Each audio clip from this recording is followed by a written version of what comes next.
Selamat pagi, salam sehat dan sejahtera. Majelis Jemaat GPIB Tugu di bulan kedua Paruhan kedua tahun Rahmat 2021 ini mengucapkan selamat bersekutu dan selamat beribadah pada seluruh warga jemaat yang ada yang oleh Peraturan Gubernur Nomor 796 Tahun 2021 perihal PPKM darurat level 3 dan 4 harus beribadah di rumah masing-masing.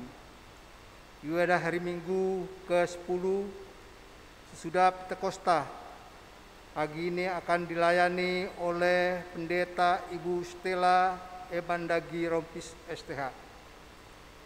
Kiranya ibadah ini membawa berkat, kekuatan, dan penghiburan, makin menumbuhkan iman kita kepada Tuhan.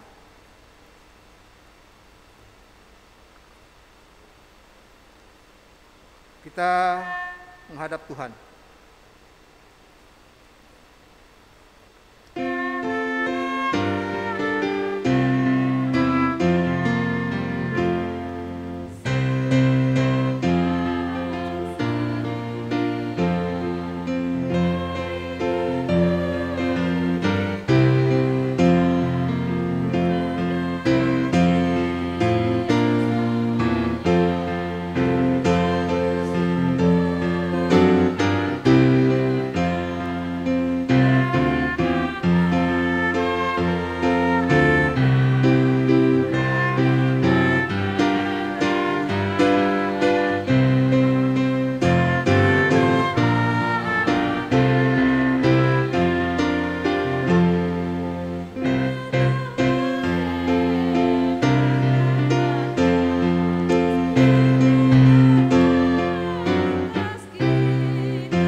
Jemaat Tuhan, mari kita tepiskan ibadah ini.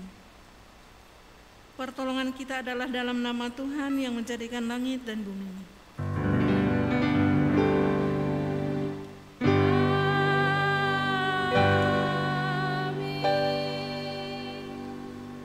Nats pembimbing kita akan baca dalam Mazmur 53 ayat 5 dan 6. Tidak sadarkah orang-orang yang melakukan kejahatan dan yang tidak berseru kepada Allah?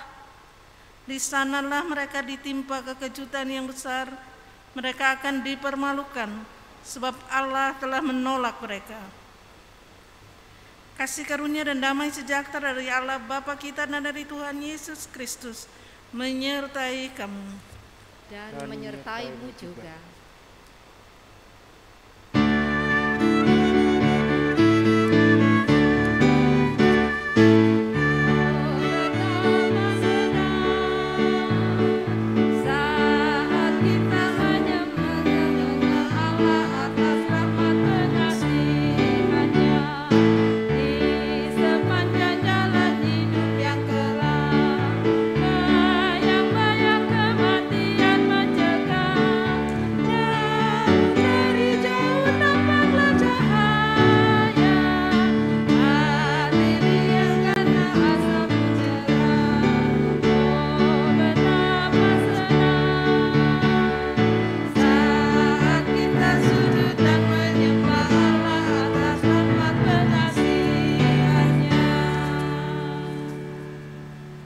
Silakan duduk.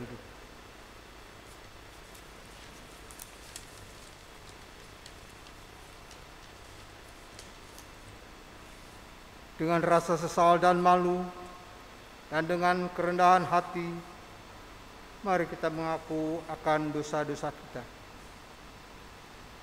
Ya Bapa Maha Kudus yang penuh pengasihan, kami mengaku kepadamu seperti kami mengaku satu kepada yang lain, bahwa kami telah bersalah, baik dalam pikiran, perkataan, dan perbuatan.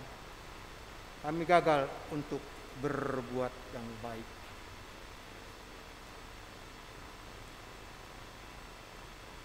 Segala kekurangan kami sebagai orang percaya, kelemahan iman, kepudaran pengharapan, ketiadaan kasih, pelanggaran, dan kelalaian, kami mengaku kepadamu. Tuhan, kasihanilah kami. Segala kekurangan kami sebagai umat yang telah Kau kuduskan di dunia ini, salah paham dan perselisihan, kepentingan diri, iri hati, dan saling membenci, kami mengaku kepadamu. Kristus, kasihanilah kami.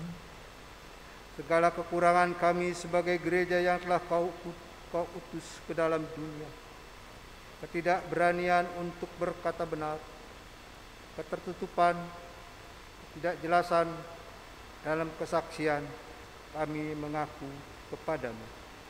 Tuhan, kasihanilah kami. Berilah kami pengampunan dan damai sejahtera, ya Bapa.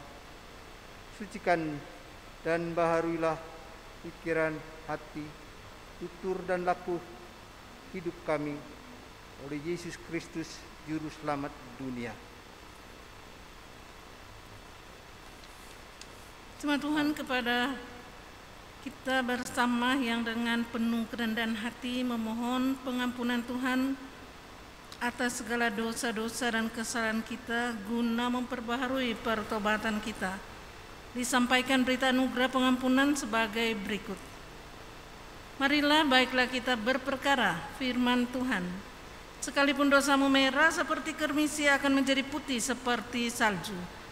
Sekalipun berwarna merah seperti kain kesumba akan menjadi putih seperti bulu domba. Jika kamu menurut dan mau mendengar mereka, maka kamu akan memakan hasil baik dari negeri itu.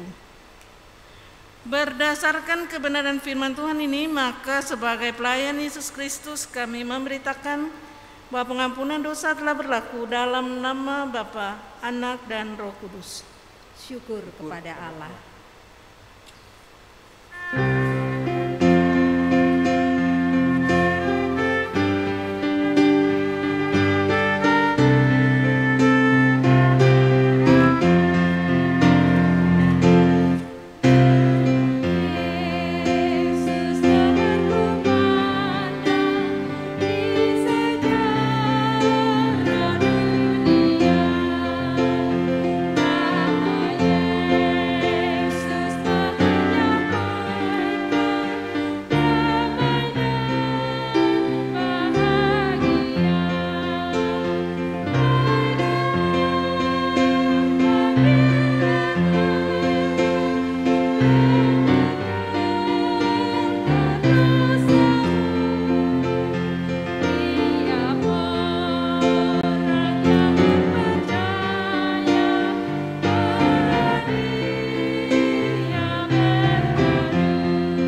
Jemaat Tuhan, kita masuk pada pemberitaan firman. Untuk masuk ke dalamnya, saya mohon izin untuk membuka masker supaya dengan leluasa bisa memberitakan kebenaran firman Tuhan. Mari kita berdoa memohon bimbingan Roh Kudus. Terpujilah namamu kekal selama-lamanya, karena kasih dan setiamu senantiasa jadi bagian kami. Kami sungguh mengucap syukur karena pada pagi hari yang indah ini Engkau telah bangunkan kami dengan tubuh yang sehat dan telah Engkau izinkan kami untuk boleh mengikuti ibadah minggu pada pagi ini. Kami sungguh percaya Engkau yang senantiasa menolong, menopang kami dan mau menuntun kami lewat firman Tuhan yang akan kami baca. Saat ini kami siap untuk membaca dan merenungkan sabda-Mu. Penuhi kami dan kuasa Roh Kudus, terangi hati dan pikiran kami, supaya di saat kami membaca firman-Mu, kami dimampukan oleh Tuhan untuk mengerti, memahami, dan memakai firman ini sebagai pedoman dalam perjalanan hidup kami. Bersabdalah kepada kami Tuhan, kami siap untuk mendengar. Dalam nama Yesus yang adalah firman yang jadi manusia, kami bawa doa ini. Amin. Mari berdiri untuk mendengar pembacaan Alkitab.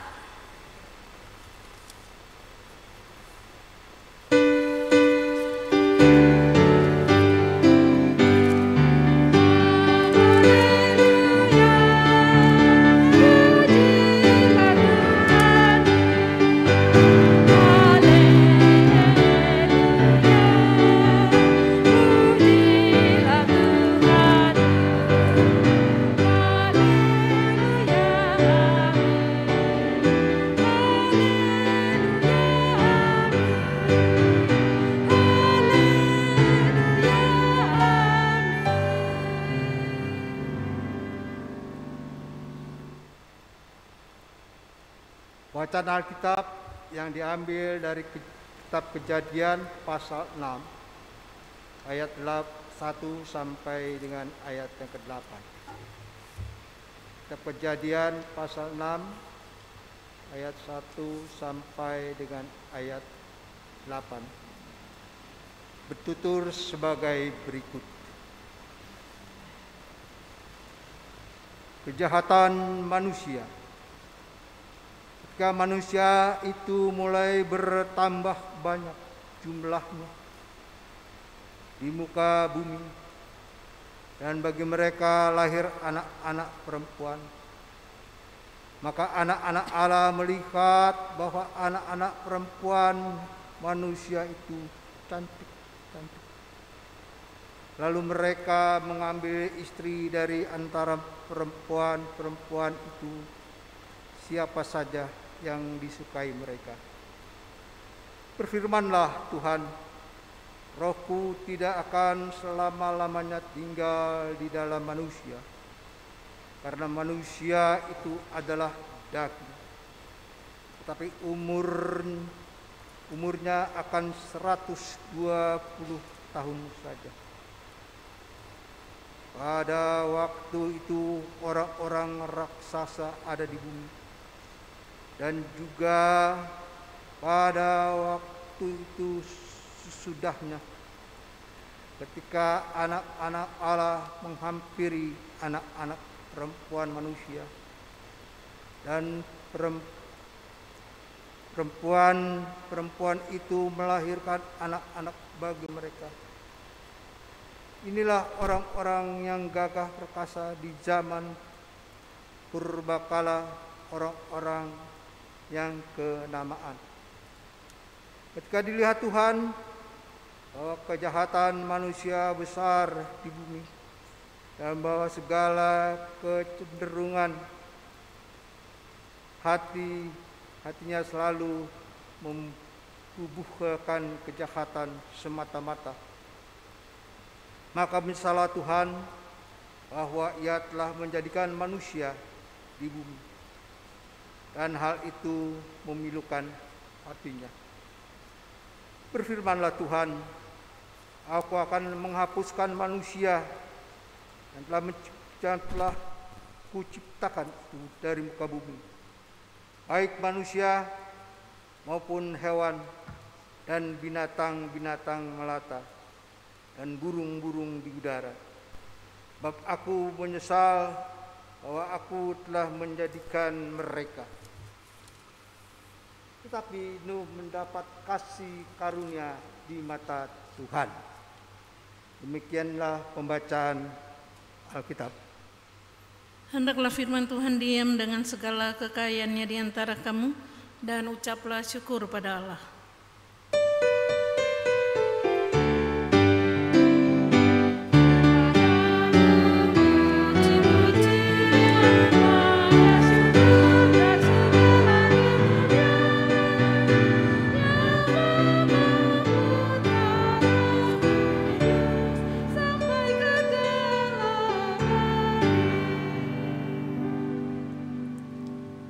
Persilahkan duduk.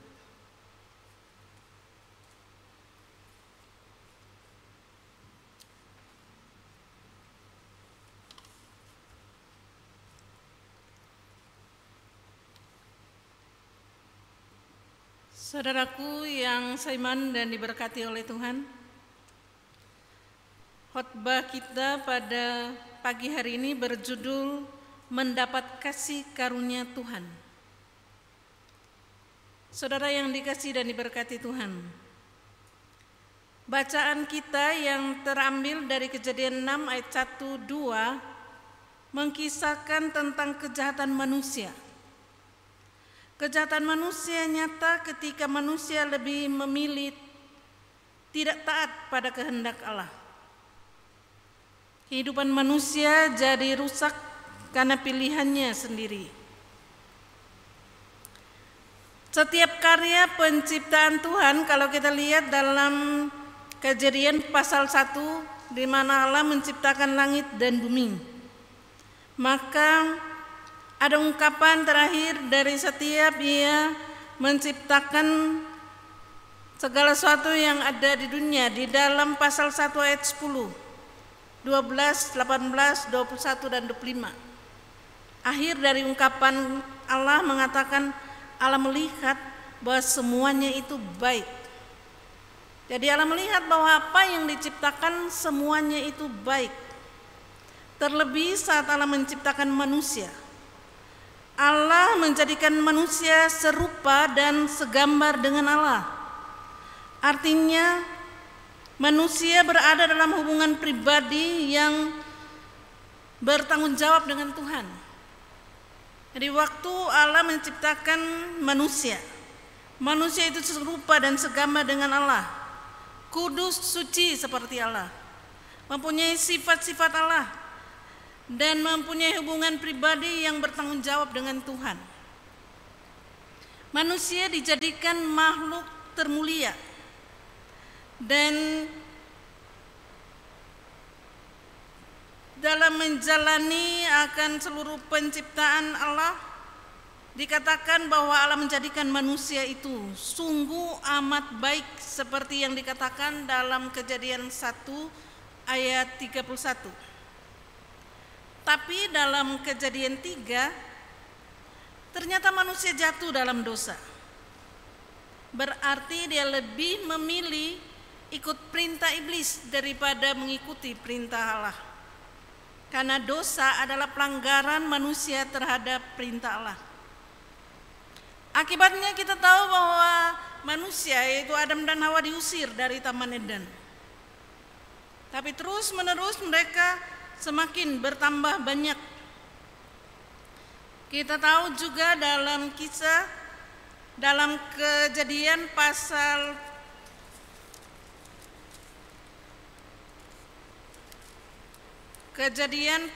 3, teristimewa Kejadian pasal 4, diceritakan tentang keturunan Adam dan Hawa, yaitu Kain dan Habel. Di sana kita mendengarkan bagaimana akhirnya Kain membunuh Habel, cuma gara-gara iri hati. Saat mereka mempersembahkan korban bakaran kepada Tuhan, Kain iri hati terhadap persembahan Habel, karena seakan-akan persembahan Habel itu berkenan pada Tuhan, sedangkan Kain tidak. Makanya timbul iri hati darinya, bukan hanya sekedar iri hati, dia bahkan membunuh adiknya Habel. Namun kalau kita baca lagi dalam pasal 4 dikisahkan tentang bagaimana Adam dan Hawa itu mendapatkan lagi karunia Tuhan.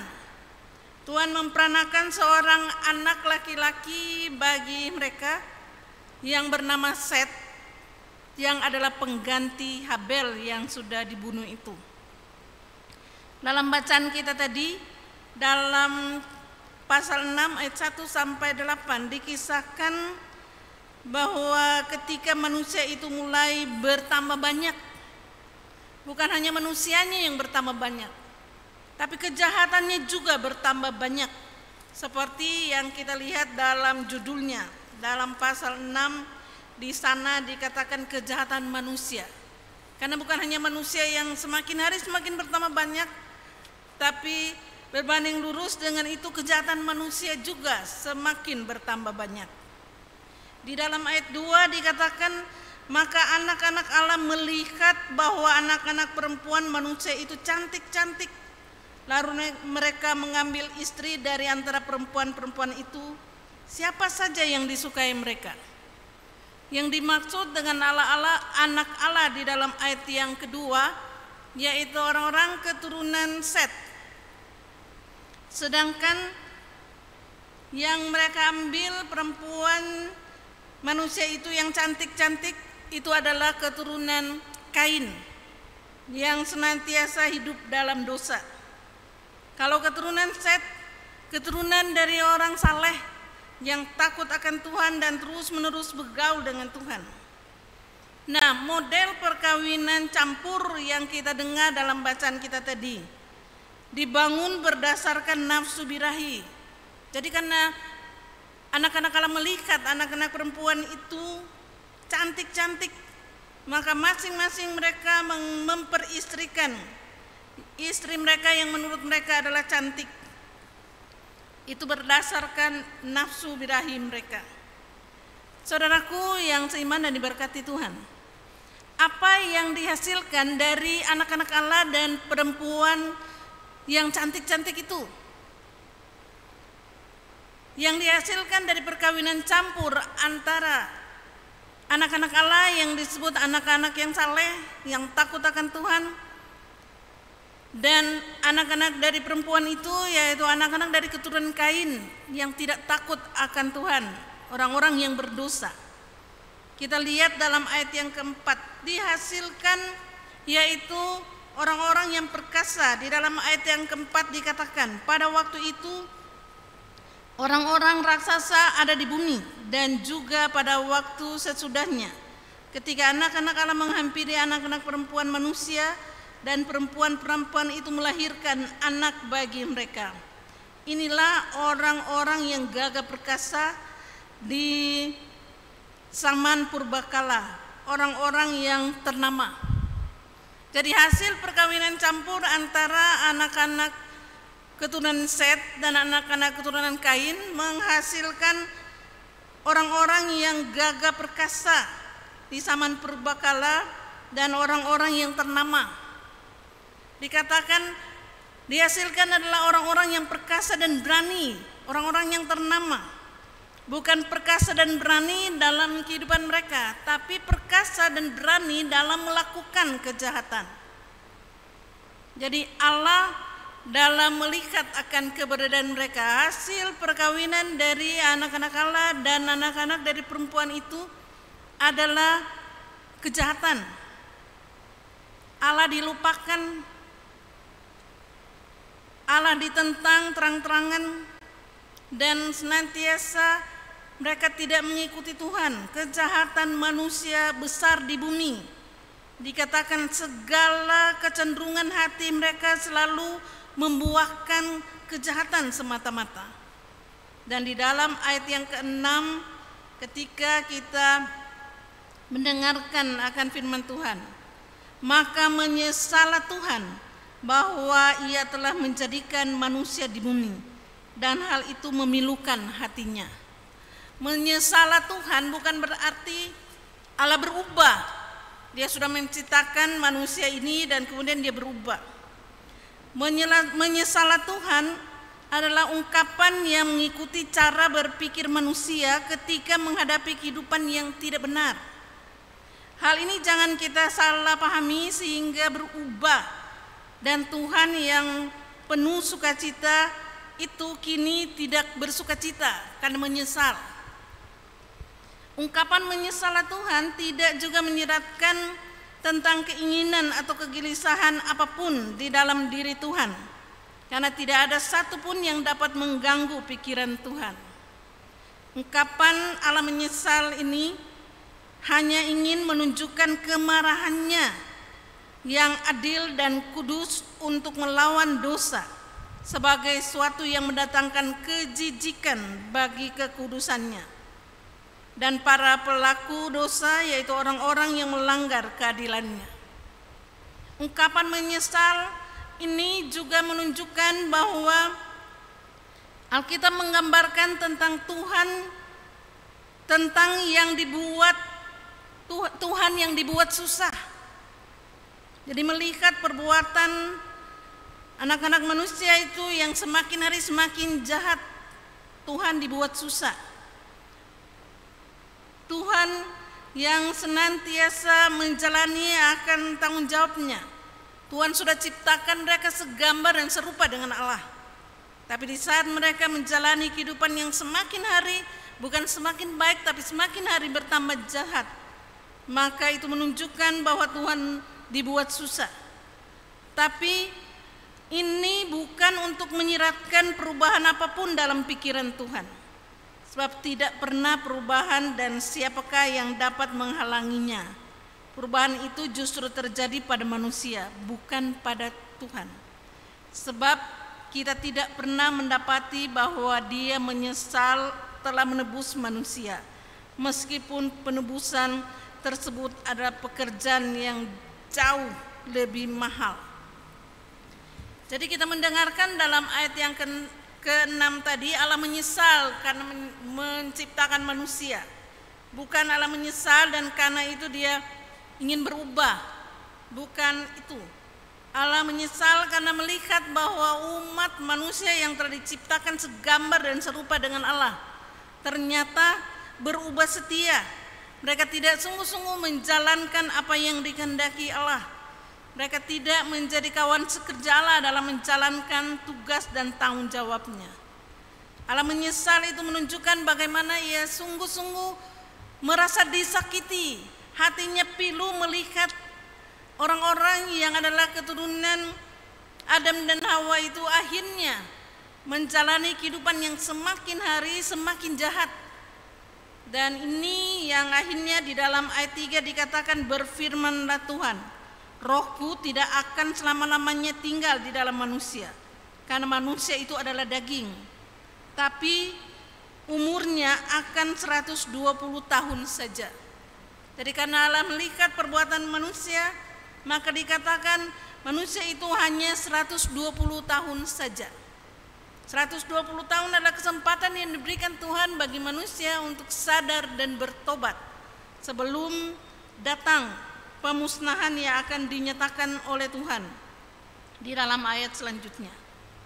Di dalam ayat yang kelima dikatakan, ketika dilihat Tuhan bahwa kejahatan manusia besar di bumi dan bahwa segala kecenderungan hatinya selalu membuahkan kejahatan, maka di sana Allah menyesal, Allah merasa disakiti.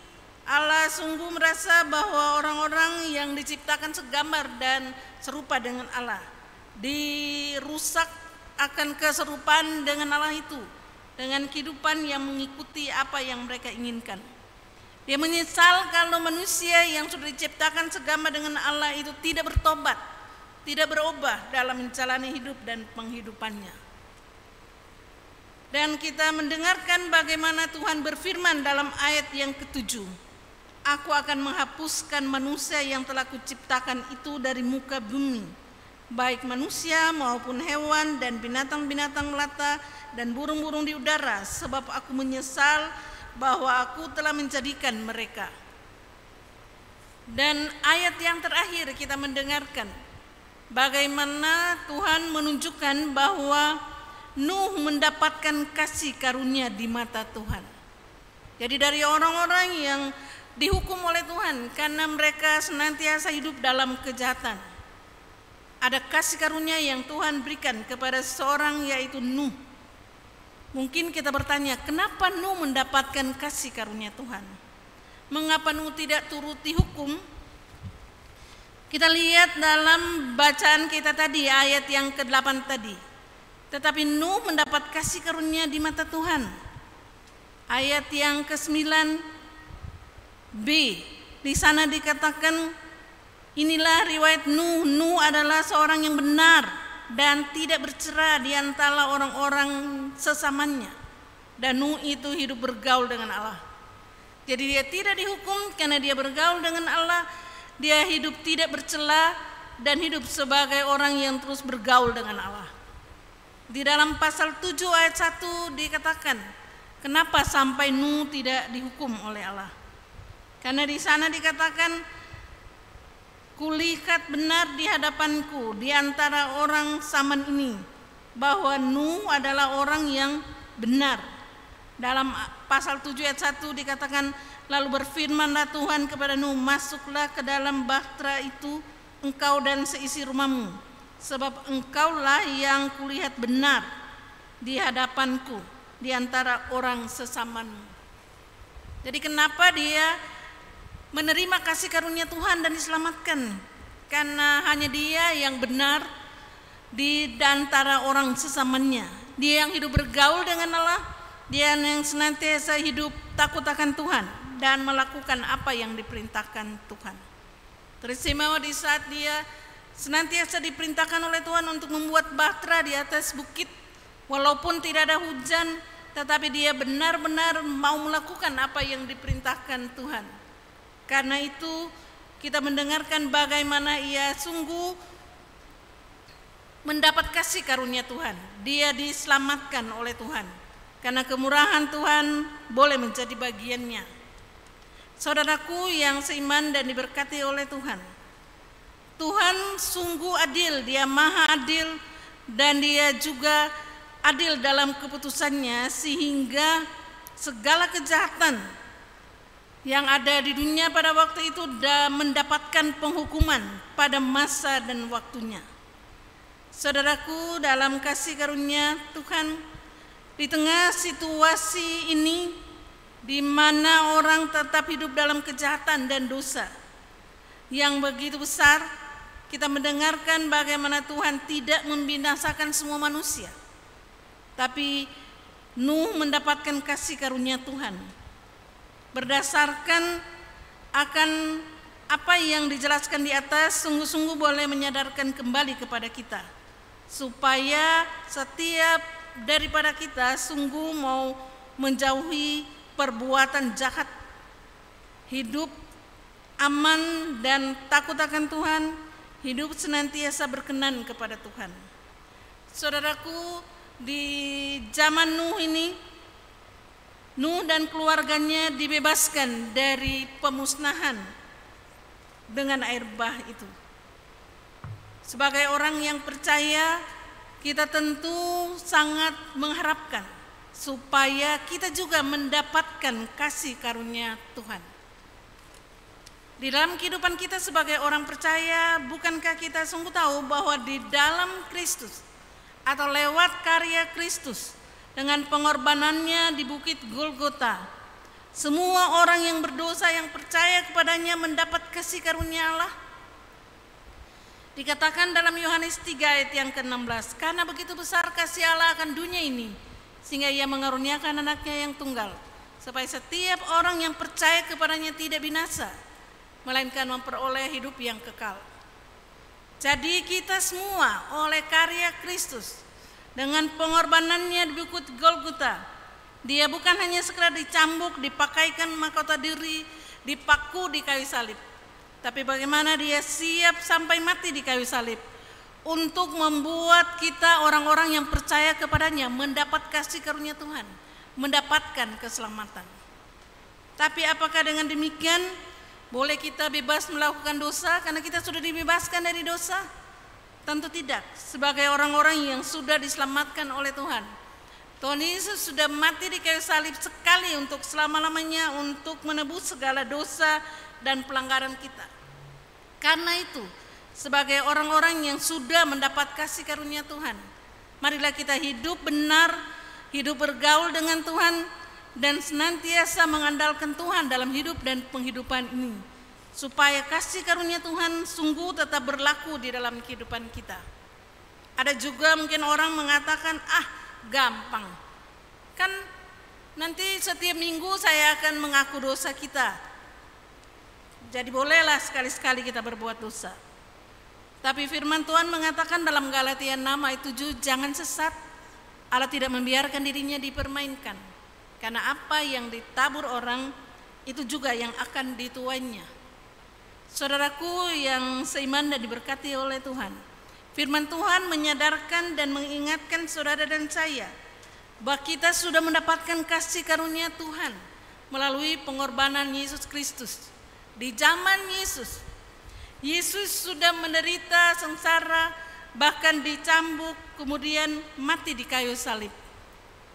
Dia sudah menderita secara fisik, tapi di zaman ini ia juga masih bisa dikatakan menderita karena kita, kalau kita hidup berlawanan dengan kehendak-Nya. Kita menyakiti bukan fisiknya seperti serdadu-serdadu Romawi, tapi kita menyakiti hatinya kalau kita melakukan hal-hal yang jahat di mata Tuhan. Kalau kita menjauh dari Tuhan dan tidak senantiasa mau mengikuti kehendak-Nya. Kalau kita hanya sekedar mendengar firman Tuhan, tetapi kita tidak melakukan kehendak Tuhan dalam kehidupan sehari-hari. Di YouTube saya pernah membaca tentang pengkhotbah yang melukiskan sikap manusia. Ada yang bersikap berkelakuan seperti domba, dan ada juga yang seperti babi. Domba dan babi kedua sama-sama hewan, tetapi perilaku mereka sangat berbeda. Domba saat dia masuk pada kubangan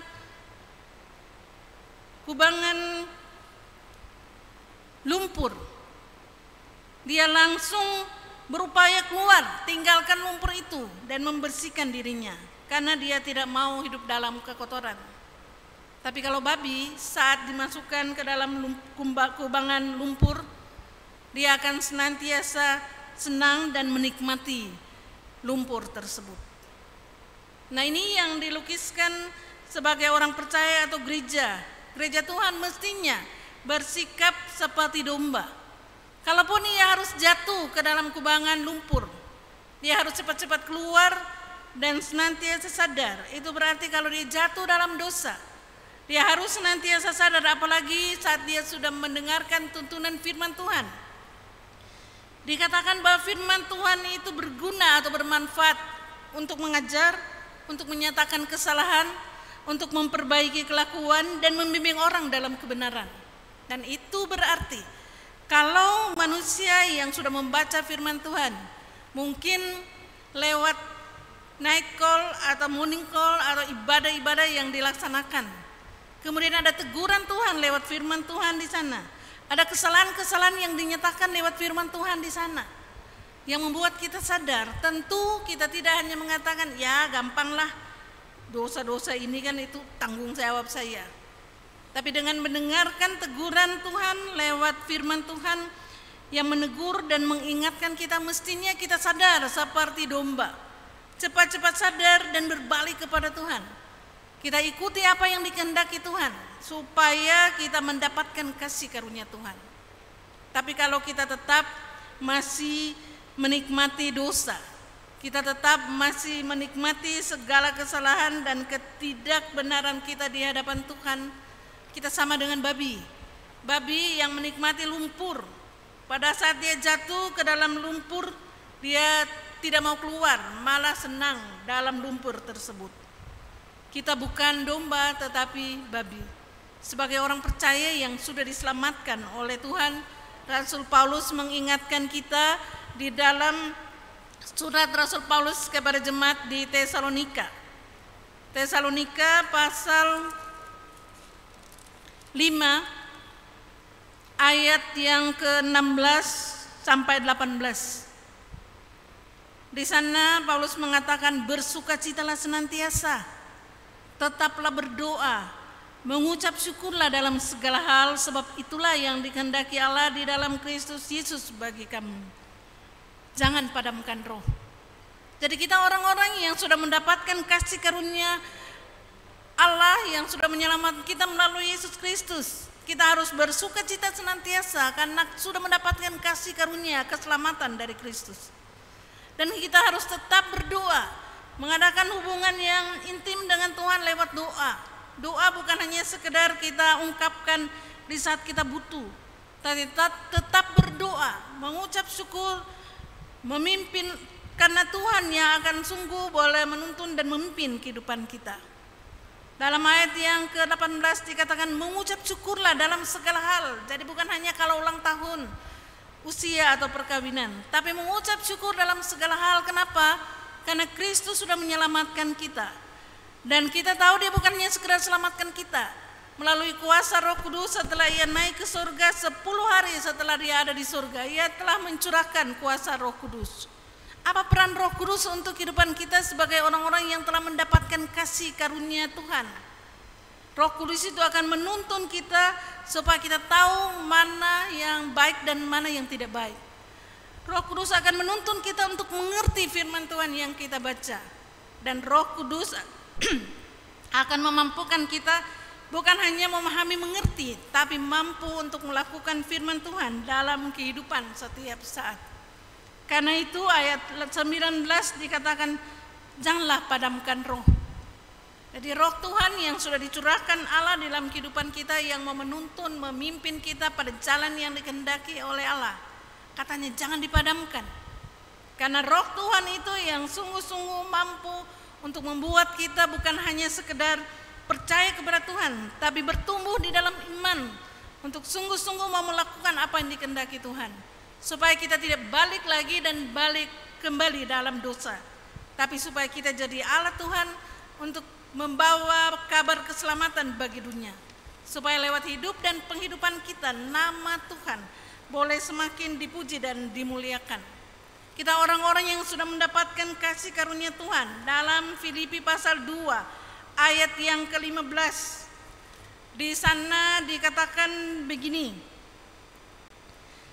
supaya kamu tiada beraib dan tiada bernoda sebagai anak-anak Allah yang tidak bercela di tengah-tengah angkatan yang bengkok hatinya dan yang sesat ini, sehingga kamu bercahaya di antara mereka seperti bintang-bintang di dunia.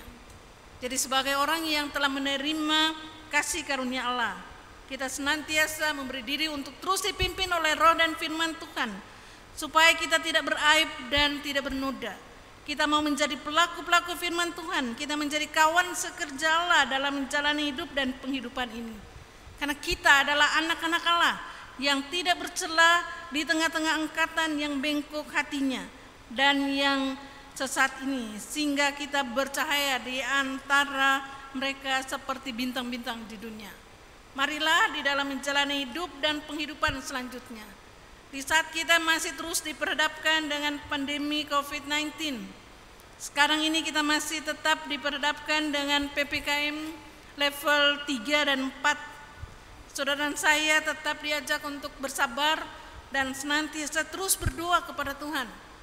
Dan sesuai dengan anjuran dari Rasul Paulus dalam Tesalonika tadi, tetap mengucap syukur kepada Tuhan. Karena apa yang Tuhan buat adalah baik adanya. Tuhan berkarya bukan hanya sekedar di saat kita aman, tentram, sehat, tapi Tuhan berkarya juga di saat kita diperhadapkan dengan berbagai masalah termasuk terpapar dalam corona ini. Tuhan senantiasa mau menyertai dan menolong kita di dalam segala situasi. Dia mau agar supaya kita tetap ada dalam karya penyelamatan Tuhan lewat hidup dan penghidupan ini. Karena itu, jangan sesat. Jangan biarkan diri kita untuk akhirnya tergoda kembali untuk menjalani kehidupan yang salah. Sebagai anak-anak Allah, kita harus seperti yang ditampilkan oleh Nuh. Bukan hanya tahu yang benar, tapi senantiasa berupaya hidup benar. Sekalipun di dunia ini ada begitu banyak godaan, banyak orang yang tidak setia, banyak orang yang di dalam keluarga mulai selingkuh satu dengan yang lain. Tapi sebagai anak-anak Allah, biarlah kita tetap setia terhadap Tuhan, setia terhadap pasangan hidup yang Tuhan telah persatukan dalam rumah tangga kita, supaya kita boleh menjadi lilin yang bercahaya seperti bintang di dunia. Biarlah Tuhan akan terus menolong, menopang kita dalam menjalani hari-hari kehidupan, supaya kasih karunia, keselamatan yang Tuhan sudah berikan kepada kita benar jadi bagian kita. Karena dalam kitab Wahyu dikatakan siapa yang setia sampai mati, ia yang akan memperoleh mahkota kehidupan. Keselamatan sudah diberikan kepada kita, tapi jika kita tidak setia, jika kita senantiasa kembali untuk hidup dan tergoda untuk melakukan hal-hal yang jahat di mata Tuhan, maka kita tidak akan mendapatkan mahkota kehidupan itu. Karena itu setialah dan selalu melakukan apa yang difirmankan Tuhan. Kita bukan hanya sekedar menjadi pendengar firman Tuhan yang setia, tapi mari kita menjadi pelaku firman Tuhan.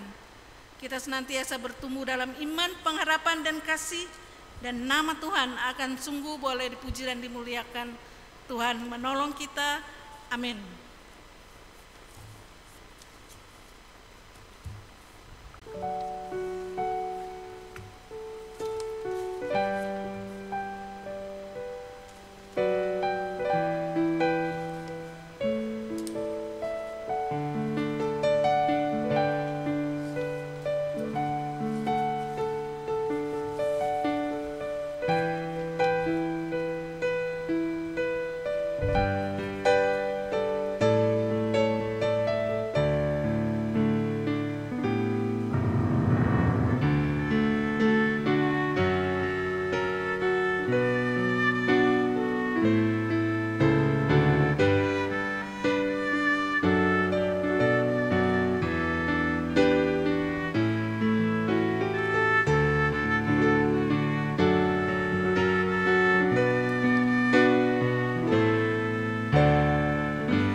Jemaat Tuhan, mari kita berdiri. Kita akan mengikrarkan pengakuan iman rasuli. Kita ungkapkan dengan hati dan mulut serta mata terbuka. Aku percaya pada Allah Bapa yang Maha Kuasa, Khalik langit dan bumi, dan kepada Yesus Kristus, anaknya yang tunggal Tuhan kita, yang dikandung daripada Roh Kudus, lahir dari anak darah Maria, yang menderita di bawah pemerintahan Pontius Pilatus, disalibkan, mati dan dikuburkan, turun ke dalam kerajaan maut. Pada hari yang ketiga bangkit pula dari antara orang mati, naik ke sorga, duduk di sebelah kanan Allah Bapa yang Maha Kuasa, dan akan datang dari sana untuk menghakimi orang yang hidup dan yang mati. Aku percaya pada Roh Kudus, gereja yang kudus dan am, persekutuan orang kudus, pengampunan dosa, kebangkitan daging, dan hidup yang kekal. Jemaat dipersilakan duduk. Mari kita naikkan doa syafaat pada Tuhan. Kita berdoa. Segala puji dan syukur kami persembahkan kepadamu Tuhan, karena lewat firman Tuhan kami diingatkan kembali, supaya kami sungguh-sungguh boleh mendapatkan kasih karunia Tuhan. Bahkan kami diingatkan bahwa kasih karunia Tuhan melalui Yesus Kristus yang sudah mati dan bangkit untuk kami lewat pengorbananmu di Golgota. Sudah kami miliki, kami sudah diselamatkan oleh Tuhan. Karena itu mampukan kami untuk tetap mengerjakan keselamatan ini dengan senantiasa mau tetap melakukan apa yang Tuhan kehendaki lewat hidup dan penghidupan kami, supaya kehidupan kami boleh bercahaya seperti bintang-bintang di dunia ini. Tuhan yang akan sungguh terus menolong menopang kami lewat roh dan firman Tuhan, supaya kami bukan hanya sekedar tahu tentang kebenaran firman-Mu, tapi supaya kami boleh hidup pada jalan Tuhan. Kami boleh jadi anak-anak Tuhan yang sungguh-sungguh boleh menjadi garam dan terang dimanapun Tuhan percayakan bagi kami. Tuhan tahu akan segala keberadaan kami, Tuhan tahu akan segala dosa dan kesalahan kami. Tuntun dan pimpin kami untuk kami sungguh boleh semakin mengenal Tuhan. Ya Tuhan, Engkau mengenal kami, ujilah hati dan pikiran kami. Apabila kami berdosa dan bercela di hadapan Tuhan, tegur kami melalui roh dan firman Tuhan. Sadarkan kami, supaya kami berbalik dari segala dosa kami bertobat dan kembali kepada Tuhan. Dan mohon pimpinan-Mu melalui kuasa Roh Kudus, supaya kami hidup pada jalan-Mu. Supaya kami tidak lagi dipimpin oleh keinginan kami, tapi dipimpin oleh kuasa Roh Kudus, yang terus membimbing kami pada jalan keselamatan yang Kau telah berikan bagi kami. Kami mau berdoa untuk kami yang saat ini sedang menghadapi PPKM level 3 dan 4. Kau berkati agar supaya kami boleh jalani tanggung jawab ini dengan penuh sukacita iman. Sekalipun diperhadapkan dan begitu banyak tantangan dan masalah, bahkan apalagi bagi saudara-saudara kami yang telah terpapar corona ini. Kau yang akan menguatkan tubuh dan iman percaya mereka, supaya tidak menjadi putus asa, tapi tetap sabar dan terus mengandalkan Tuhan, menyerahkan segala pergumulan mereka dalam tangan kasih-Mu, dan tetap bersukacita, karena Tuhan bukan hanya sekedar sanggup menyelamatkan kami dari dosa, tapi mampu menyelamatkan kami dari berbagai macam pergumulan termasuk sakit penyakit ini, sehingga kami boleh dipulihkan dari segala sakit penyakit.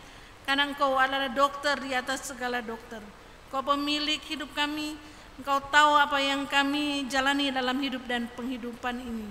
Tinggallah terus dalam kehidupan kami, berkuasa dan tuntunlah kami melalui kuasa Roh Kudus, supaya kami sungguh boleh menjalani kehidupan yang benar. Kami mau berdoa bagi warga Jemaat GPB Tugu yang sakit, bagi Ibu Yulia Sutikno Thomas, bagi Ibu Linda Simanjuntak, bagi Ibu Marcella Lakapu, bagi Ibu Maria Nelca Laure, Saudari Friday Eme Gatado, bagi Bapak Yakobus M. Parera, Bapak Vicky Chandrato, Saudari Novia Kristabella, Bapak Maujahan Saragi, Ibu Sabaria M. Huta Barat, Adik Gracia Saragi, Bapak Subagio, Penatua Nyonya Esu Subagio, Ibu Siti Maimunah Simatupang. Kami juga mau berdoa untuk Pak Yulis Mau, Saudara Agustinus Samina, Ibu Margareta Sowat, Bapak Yusuf Ahmad, Ibu Emi Batubara, Saudara Misya Obed Nijo, bahkan Saudari Claudia Stefani. Tuhan, Engkau kenal mereka dengan segala keberadaan mereka. Kami serahkan mereka hanya dalam tangan kasih-Mu, supaya mereka sungguh boleh mendapatkan keteguhan iman dan pengharapan hanya kepadamu, sehingga di saat menghadapi sakit penyakit ini mereka tidak pernah menjadi putus asa, tapi sungguh tetap percaya dan berharap hanya kepada Tuhan yang mendatangkan kebaikan dan boleh menjamah sakit penyakit mereka sehingga mereka boleh dipulihkan secara sempurna. Kami juga mau berdoa untuk mereka dari sektor Nazaret, Diaken Agus Prasetyo, Bapak Efraim Latuheru, Ibu Dorince Titalei, Ibu Ie Ipa Pandelaki, Bapak Hapusan S. Freddy Sihotang, Ibu Rosmania Siregar, Ibu Seli Saitapi, Nyonya Ida Pongkorung, Ibu Yurmina Daci, Bapak Jody Lumantau, Ibu Cinciu Mi Lumantau, Saudari Maria Lumantau, Saudari Dianka Priskila, Saudari Angelika Elis Benas, Bapak Alfon Banurea, Saudara Arwindo Langau, Ibu Sandra Diana Gerung, Bapak Yusus Runtuwene, Ibu Mawe, keluarga Sugianto, Ibu Yulin Tulung. Tuhan, Engkau kiranya akan tetap menyertai dan menopang mereka. Biarlah mereka tetap yakin tak sedetik pun Tuhan meninggalkan mereka. Jika mereka diperhadapkan dengan penderitaan sakit penyakit ini, biarlah mereka tetap percaya dan bersabar dan terus mengandalkan Tuhan. Karena Tuhanlah yang sanggup memberikan pembebasan dari sakit penyakit mereka. Bagi mereka yang karena COVID telah jatuh sakit tapi sungguh boleh mendapatkan pemulihan kesehatan daripadamu. Biarlah mereka akan tetap mengucap syukur dan tetap menjalani kehidupan yang benar dan baik sesuai dengan kehendak-Mu. Mereka juga mau senantiasa sedia untuk mendoakan dan membantu mereka yang mungkin sampai saat ini masih terpapar sakit. Biarlah pertolongan Tuhan sungguh boleh menjadi bagian mereka semua. Kau yang akan sungguh boleh menyertai dan memberkati setiap keluarga yang akan didoakan pada minggu ini. Keluarga Sance Posuma Abui, keluarga Yance Bolangitan, keluarga Muni Nenugaso, keluarga Des Kredis Topan, keluarga Nyonya Sarah Saikoko, keluarga Panatap Hutapea, keluarga Jodia Lumantau, keluarga Nyonya Sundari Patinama, keluarga Stanley Saitapi, keluarga Dolvika Pandairot, keluarga Nyonya Lea Ena Tarigan Sambiring, keluarga Rampen Paat, keluarga Yohanes V. Andrians, keluarga Kandio Esing, keluarga Nyonya Listiati Sartian. Kau mengenal keluarga-keluarga ini dalam suka duka hidup dan penghidupan mereka. Kami percaya Tuhan tetap menyertai dan memberkati mereka. Apapun pergumulan yang senantiasa mereka hadapi, di mana mereka akan terus berdoa kepada Tuhan. Biarlah Tuhan akan mendengarkan setiap seruan doa mereka. Tuhan memberi jalan keluar di saat mereka menghadapi jalan buntu. Tuhan akan membuka segala permasalahan kehidupan mereka, supaya mereka mampu menghadapi segala pergumulan mereka di dalam dan bersama Tuhan, supaya sukacita dan damai sejahtera boleh menjadi bagian mereka. Biar dalam segala pergumulan mereka akan tetap andalkan Tuhan dan hidup benar seperti Nuh, sehingga terus mereka mendapatkan kasih dan karunia Tuhan. Biarlah pertolongan Tuhan sungguh boleh menjadi bagian mereka masing-masing. Kau kenal kami satu persatu dalam hidup pribadi dan rumah tangga kami masing-masing, di rumah kami di mana kami beribadah. Biarlah Tuhan Dia akan terus menolong menopang kami dan menuntun kami lewat roh dan firman Tuhan. Kami juga mau berdoa untuk pemerintah bangsa dan negara kami. Biarlah pertolongan Tuhan akan tetap jadi acuan dalam menjalani tugas tanggung jawab mereka sebagai aparat negara, baik presiden sampai seluruh aparat yang terendah. Biarlah hikmat Tuhan boleh jadi bagiannya, supaya apapun kebijaksanaan yang mereka sungguh boleh nyatakan benar-benar demi untuk kesejahteraan seluruh rakyat Indonesia. Kau yang akan menyertai dan memimpin kami untuk aparat pemerintah kami yang ada di Pemkot Jakarta Utara ini, biarlah Tuhan yang akan senantiasa memberkati dengan hikmat kuasa daripada Tuhan. Kami juga mau berdoa untuk satuan tugas COVID-19, biarlah Tuhan selalu memberi semangat bagi mereka untuk jalankan tugas dan tanggung jawab ini, supaya semakin dimampukan oleh Tuhan untuk mengurangi akan perkembangan COVID-19 ini. Juga kami mau berdoa untuk para medis yang senantiasa berupaya mengemban tugas panggilan ini. Begitu banyak tanggung jawab yang Tuhan percayakan bagi mereka, tapi kami yakin Tuhan akan menolong dan memampukan mereka supaya tetap semangat dan sukacita.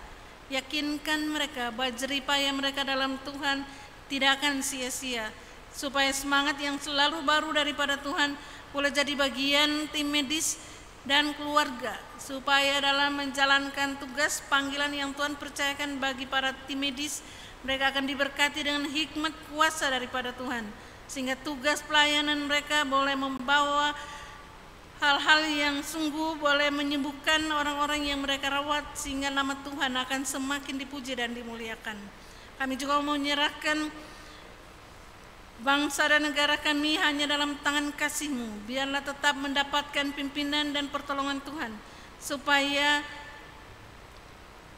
protokol yang Tuhan senantiasa nyatakan melalui aparat pemerintah kami mampu dapat dilaksanakan oleh seluruh rakyat Indonesia.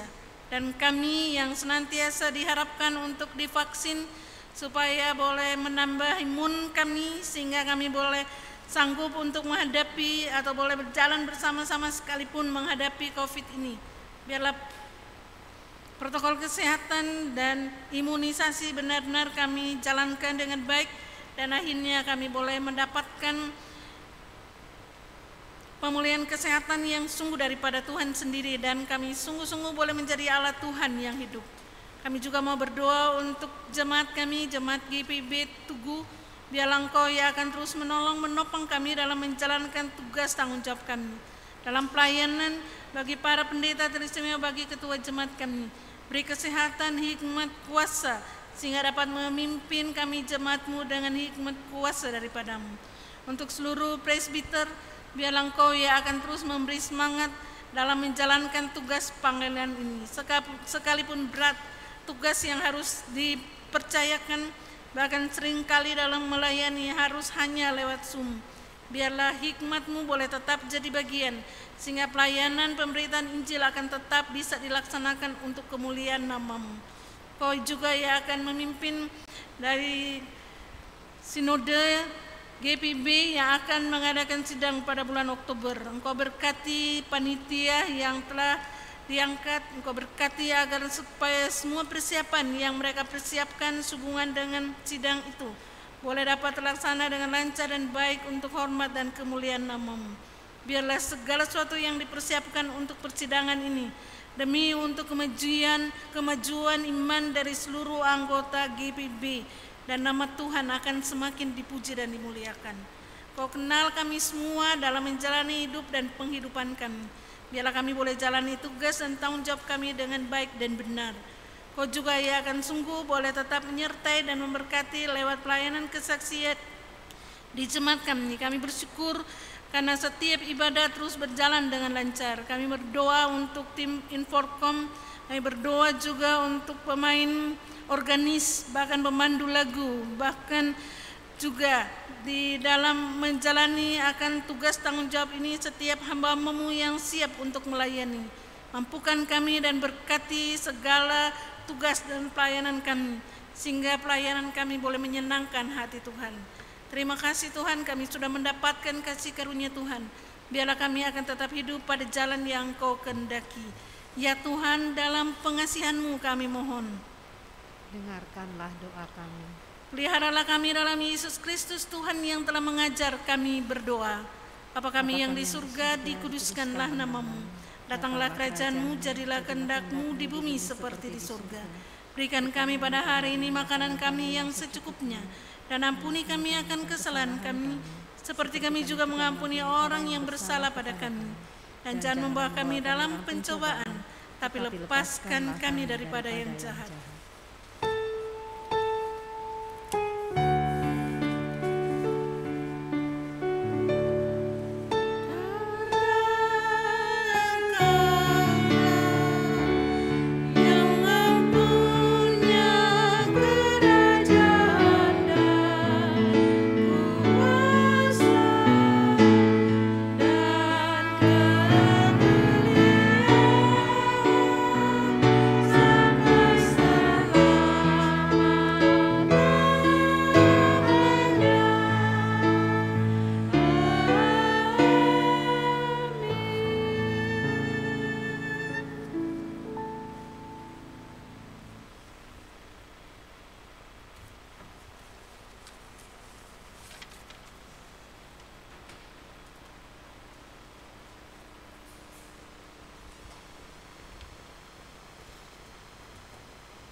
Umat yang diberkati Tuhan, mari memberi persembahan sebagai ungkapan syukur kepada Allah, sebagai penghayatan serta pemenuhan pesan firman Tuhan dalam kitab Ulangan pasal 16 ayat 16 dan 17 yang menyatakan, janganlah menghadap hadirat Tuhan dengan tangan hampa, tetapi masing-masing dengan sekedar persembahan sesuai dengan berkat yang diberikan kepadamu oleh Tuhan Allahmu.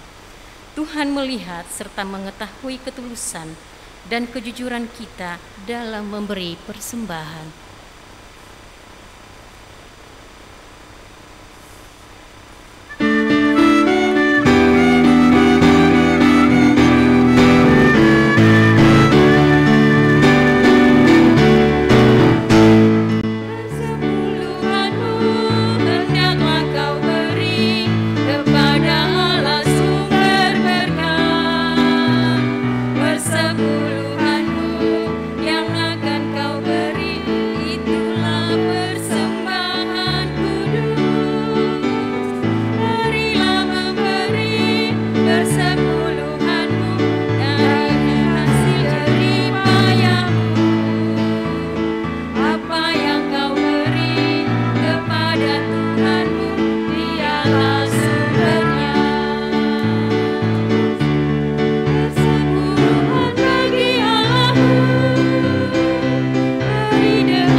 Umat yang diberkati Tuhan, mari kita berdiri untuk menyerahkan persembahan kita kepada Tuhan dalam doa syukur yang akan kita ucapkan bersama. Mari kita berdoa.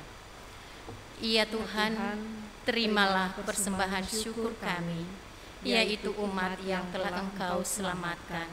Jadikanlah persembahan syukur kami ini sebagai berkat bagi sesama dan bagi pembiayaan pelayanan gereja memuliakan nama Tuhan. Amin. Jemaat silakan duduk kembali. Kita akan mendengarkan warta jemaat Minggu 1 Agustus 2021. Yang pertama, berita duka cita dalam warta jemaat nomor 16 halaman 8. Telah meninggal dunia Ibu Kosiah Mihils, sektor pelayanan Hebron, pada hari Senin tanggal 26 Juli 2021 dalam usia 50 tahun dan telah dimakamkan pada hari Senin tanggal 26 Juli 2021 di pemakaman IKBT. Majelis dan Jemaat GPIB Tugu menyampaikan turut berduka cita serta mendoakan kiranya Tuhan Yesus Kristus Kepala Gereja memberikan penghiburan serta ketabahan bagi keluarga yang ditinggalkan. Yang kedua, warta jemaat nomor 17 halaman 8, kunjungan doa virtual bagi jemaat yang sakit. Dikarenakan ketentuan pemberlakuan pembatasan kegiatan masyarakat karena darurat COVID-19 serta peraturan protokol kesehatan, maka bagi warga jemaat yang sakit serta perlu untuk doakan, maka Majelis GPIB Jemaat Tugu DKI Jakarta menyediakan layanan kunjungan doa serta virtual bagi warga jemaat GPIB Tugu DKI Jakarta. Untuk itu mohon kerjasama para koordinator sektor pelayanan untuk berkenan menginformasikan warga jemaat yang sakit pun yang terpapar COVID-19 untuk dapat menginformasikan nama warga jemaat yang juga beserta nomor WhatsApp WhatsApp yang dapat dihubungi ke kantor majelis jemaat atau langsung ke pendeta atau ketua majelis jemaat agar dapat kunjungi dalam pelayanan kunjungan doa virtual tersebut. Yang ketiga, penyampaian ucapan syukur dan terima kasih. Majelis jemaat mengucap syukur seraya menyampaikan ucapan terima kasih kepada Pendeta Nyonya Stella Mendagi Rompis, STH, pendeta domisili di GPIB Jemaat Tugu yang melayani ibadah hari Minggu, streaming jam 10 saat ini. Dan juga ucapan terima kasih kami sampaikan kepada pemimpin pujian, organis, operator sound system, juga tim multimedia Inforkom yang telah mendukung pelaksanaan ibadah pada saat pagi hari ini. Dan juga kepada seluruh warga jemaat yang mengikuti ibadah virtual dari rumah masing-masing. Terima kasih atas pemberian persembahan, persepuluhan, persembahan syukur, persembahan sukacita ibadah hari Minggu, serta persembahan lainnya yang sudah diberikan. Tuhan memberkati persembahan Ibu Bapak dan juga keluarga. Demikianlah pokok-pokok warta jemaat pada ibadah hari Minggu ini. Apabila ada warta kegiatan pelayanan dan keuangan yang kurang jelas atau keliru, dapat disampaikan, ditanyakan, serta dikoreksi ke fungsionaris pelaksana harian majelis jemaat atau ke kantor majelis jemaat Tugu. Atas perhatiannya kami ucapkan terima kasih. Selamat hari Minggu, Tuhan Yesus memberkati.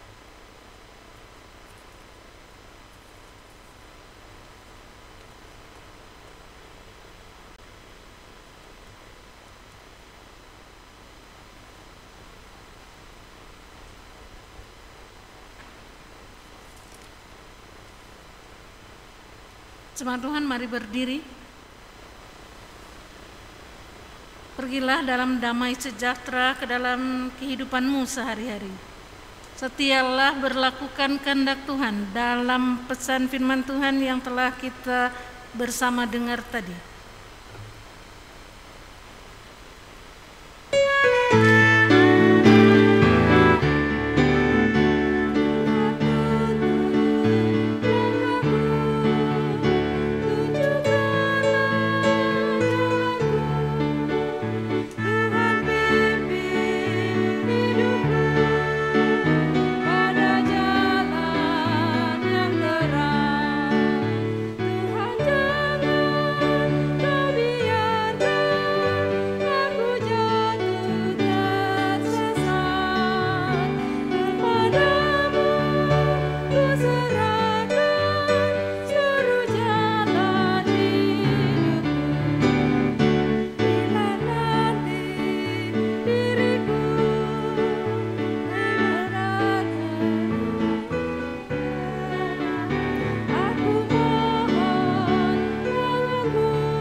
Arahkanlah hatimu kepada Tuhan dan terimalah berkat-Nya.